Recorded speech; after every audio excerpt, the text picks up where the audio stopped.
시간이 이제 많지 않으니까 제가 하나만 더 설명할게요. 이제 부가가치세에서 들어가는데 그 책에 여러분들 201페이지에 그 페이지에 나온 거는 과세당국 관할을 이제 거기 보시면 이 납세지에서 사업자 등록도 거기서 하고 세금계산서 발급도 그 사업장에서 하고 그 사업장에서 뭐 과표나 이제 신고납부나 뭐 결정용 다 그 사업장에서 하래. 그 사업장 관할에서 하도록 돼 있고 이제 다음 페이지에 나오는 거 말고 얘네는 이거를 사업장으로 보냐 이것도 굉장히 중요한 거예요. 세 가지가 있는데 직매장 아니 좀 이렇게 쓸까요?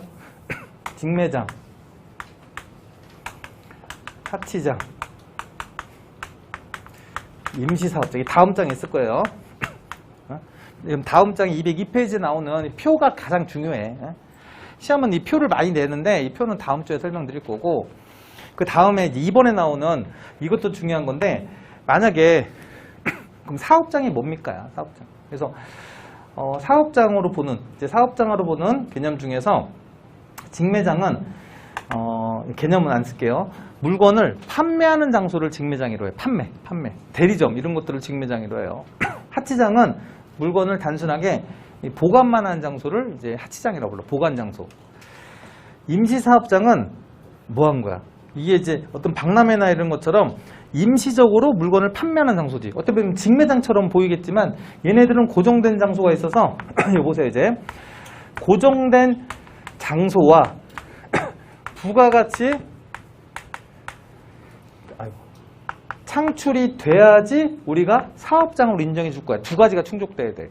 근데 직매장은 고정된 장소에서 판매 행위 자체가 부가가치 창출이 되기 때문에 얘는 사업장에 해당이 돼.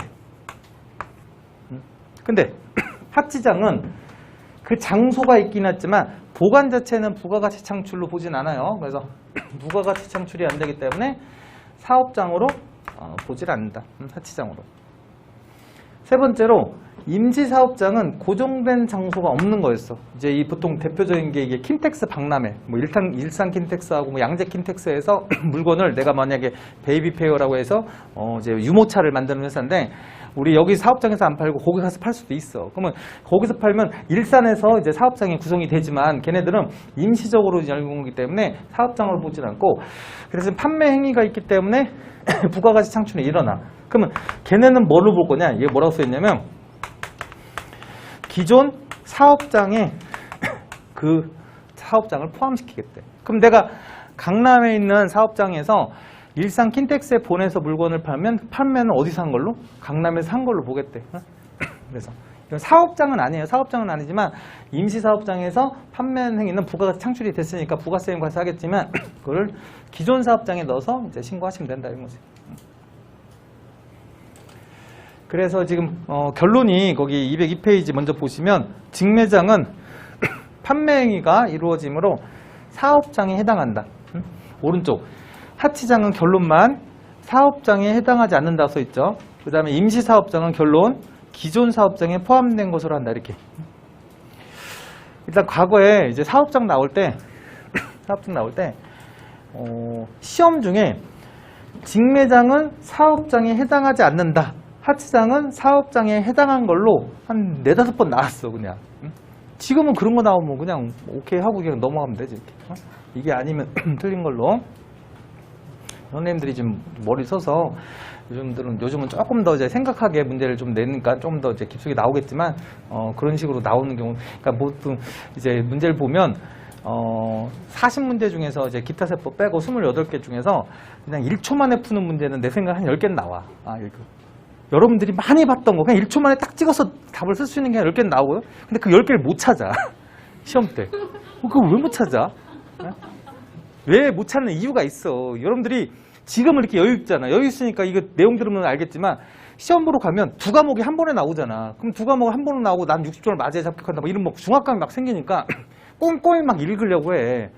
일단 쉬운 걸 바로 찍을 수 있는 걸 먼저 찾아서 그 문제를 딱 풀려고 내가 매번 강조하는데 시험 보러 가면 그렇게 안 해. 새로 자기만의 독특한 방식으로 일단 자기가 자신 있는 것부터 풀고 막 이래. 답을 주는 걸 먼저 풀어야 되는데. 그래서 일단 한 많으면 막 열 몇 개, 열 몇 개를 금방 풀 수 있게 주니까 그거를 짧은 시간 안에 풀어놓고 시작을 하잖아요? 그러면 갑자기 마음이 막 콩탕콩탕 뛰는 마음이 갑자기 안정이 돼. 그러면 갑자기 슈퍼맨처럼 이제 문제가 잘 풀려. 그럼 고득점으로만 합격하는 거야. 근데 처음 문제를 잘못된 걸 잡았어. 답이 없어. 왜 계산을 왜 지금부터 해? 계산기를 두드리는 사람들이 있어. 시작과 함께 하고 한 3분도 안 지났는데 계산기가 뚜둑뚜둑 소리 나. 아, 쟤는 하수야. 근데 걔처럼 나도 두드리면서 만약에 푼다. 그러면 그 한 문제 때문에 나머지 문제를 풀 수가 없어, 그냥. 안 풀려. 그리고 한번 계산을 앞에서 해버리면 자꾸 다음 문제에 그 계산 문제가 떠올라. 안 그럴 것 같죠? 아니, 안 했으면 그 계산 문제가 이제 뭔지 모르겠지만 한 번 계산했으니까 내가 풀 수는 있어. 아, 잠깐만, 뭐 때문에 틀렸어? 다음 문제 읽어가면서 갑자기 앞에 걸 생각해. 아, 진짜 그래. 그러니까 계산을 하면 안 돼. 그러니까 계산을 이제 그래서 제가 이제 농담으로 많이 얘기하는 게 그냥 계산기를 갖고 가지 맙시다. 뭐 이런 거. 안 할 거 아니야, 그러면. 아니, 회계는 필요해. 세법 시간에 계산기를 그냥 화장실에 버려. 두 번째 시간은 버려. 이래도 돼. 이래도 합격할 수 있거든? 그러니까 계산을 나중에 하라는 소리야. 그 말은. 그리고 계산기가 그 시간에 되게 조용히 해야 돼. 계산기를 그 세법 시간에, 회계나 이제 원가 시간에 무조건 처음부터 두드려요, 학생들. 근데 세법 시간에는 조용히 해야 되는데, 갑자기 뚜둑뚜둑 소리가 나면, 쟤 뭐냐, 뭐 이렇게 하면서 풀어야 돼. 근데 본인도 이제 동달아 계산을 하는 사람들은, 바보 같지. 하여튼 뭐, 시험 환경은 제가 알려드릴 테니까, 환경을 잘 생각하고, 고수처럼 행동하라는 소리, 고수처럼. 하여튼 지금 두 번째인 직매장한 치장, 임시사업장. 뭔지 아시겠죠? 그 다음에 이제 요거까지 좀 할게요. 얘는 사업장이니까 사업자 등록을 이제 그 직매장에서 하셔야 되죠. 어떻게 보면. 당연히 하셔야지. 근데 얘는 사업자 등록을 따로 할 필요가 없는 거예요. 기존 사업장에 포함하거나 사업장이 아니니까. 그래서 얘네들은 뭘 하셔야 되냐면 설치 신고를 둘 다 따로 해주셔야 돼. 사업자 등록을 안 할 거니까. 왜 그러겠어? 우리 회사에 물건이 있어. 응? 생산을 했어요. 공장에서. 그거를 하치장에 보냈어. 10억 원어치를. 그러면 우리 공장에서 10억 원의 물건이 나갔잖아. 그럼 세무서에서는 예를 들어서 세무서에서 야, 니네 물건 나갔는데 왜 부가세 신고가 안 들어오니? 이렇게 할 수도 있잖아. 그럼 뭐라고 해줘야 돼? 하치장에 보관하고 있습니다. 근데 하치장 신고가 안 들어왔는데 뭔 하치장? 아, 있어요. 저기 보관하는 장소가. 왜 신고 왜 안 했어? 뭐 이렇게 나와야지. 그러니까 지금 이게 만약에 물건의 이동이 이제 예를 들어서 됐을 때 이게 하치장으로 보내면 그 신고된 곳에 보냈을 때는 공급으로 보진 않아.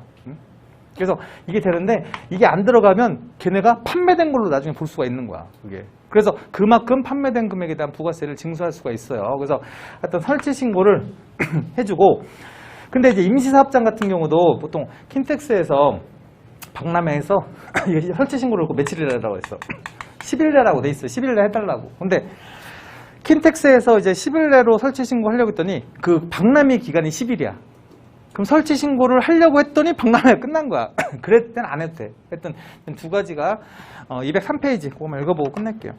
하치장 설치 신고라고 해서 10일 내 설치 신고를 하고, 신고받은 관할 세무서장은 하여튼 그 하치장 관할 세무서장이 이제 사업장 관할 세무서장에 통보한다고 돼 있으니 이건 우리가 하는 건 아니니까 이제 안 보셔도 되고, 임시사업장 같은 경우는 임시사업장 개설 신고서를 10일 내 하지만 설치 기간 자체가 10일 이내일 때는 안 해도 된다. 그리고 이제 혹시 끝나면 폐쇄 신고도 해달라고 하는데 이건 잘 하진 않아요. 그래서 하여튼 그렇게 설치 신고랑 임의 개설 신고하지 않을 수 있는 방법이 있어요.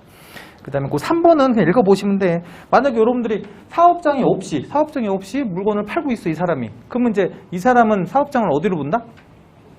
주소지로 보는 거야, 주소지. 주소 아니면 이제 그러니까 사업장 설치 없이 그냥 이제 사업장이 생길 수 있으면 주소지, 거소지로 사업장으로 보고, 2번처럼 사업장을 설치하지 않고 사업자 등록이 없이 나중에 사업을 하는 사업자들은 주소지로 가는 거야. 그러니까 여러분들이 집에서 뭐 예를 들어서 이제 사업장 신고, 뭐 예를 들어 사업자 등록을 안 하고 여기서 이제 비누를 만들어 팔고 있어. 집에서. 그러면 나중에 발견됐어. 그러면 여러분들을 사업장을 어디로 보고? 주소지로 보고 하는 거야. 주소지 관할에서 이제 그 담당을 하겠다는 거지. 그래서 걔네들이 뭘 날려야 되냐면 고지를 날려야 되는데 그걸 결정경정이라고 해요. 그 고지를 날릴 때 관할이 어디냐? 내 주소지 관할에서 오는 거야. 뭐 뜬금없이 강남에서 뭐 내 강서에 살고 있는데 오진 않고. 그러니까 그런 개념 개념이 1, 2번인데 이건 중요하진 않아. 이런 것도 쉬운 거니까. 그래서 하여튼 1, 2번은 주소지다 보시고, 다음 시간에는 이제 중요한 게 크게 두 개 남는데 그 앞장에 표 보면 걔네는 업종별 사업장이라고 해서 그 업종은 사업장이 여러 개라도 어떤 한 곳을 사업장으로 보게 해주는 케이스. 그 업종별 사업장. 예, 사업장에서 10번 중에서 6번은 얘가 나와, 보통. 예, 이 표에서만, 표에서만. 이거는 난이도가 어떻게 보면 가장 하거든, 그러니까 이런 거는 꼭 맞춰야 돼. 업종별 사업장 문제가 나왔다. 이건 틀릴 수가 없이 이제 맞추셔야 되고, 그 다음 페이지 보시면 이제 뭐가 있냐면, 주사업장 총괄납부하고 사업자 단위 과세라는, 제가 지금 사업장별 과세라고 했어요. 예외가 2가지가 있는데, 그 예외 2가지를 이제 따로. 작년에는 그게 나왔는데 조금 어려웠어. 그래서 그거의 설명을 제가 다음 시간에 하겠습니다. 오늘 여기까지 마치겠습니다. 수고하셨습니다.